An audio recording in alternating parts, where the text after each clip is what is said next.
Shoutout po tayo sa mga taong ugok na alam nila na kung ano yung totoo, di ba?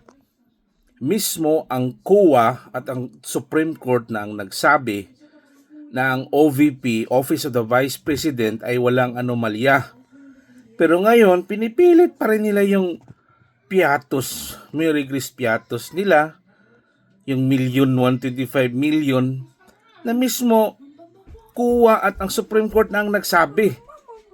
Anong klaseng utak meron ba kayo mga ugok? Di ba? Samantalang sino ba yung gustong magpa-impeach ni VP, di ba? Yung House of Representative. Ngayon tinanong ni Toby Chanko saan na yung BICAM report, yung committee report. Ano yung original na yung dagdag bawas nila? O, di ba? Saan na yung 26 billion na akap? Tapos ngayon yung presidente ninyo after 4 years ngayon pa lang nagsisi, nagalit dahil walang nangyari sa flood control.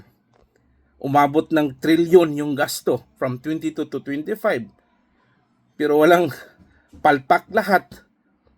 Tapos yung president natin, siya yung may pinakamalaking confidential fund. Almost 6 billion. Hindi ngayon niya lang alam. So ngayon, shout out sa mga ugok dyan, di ba?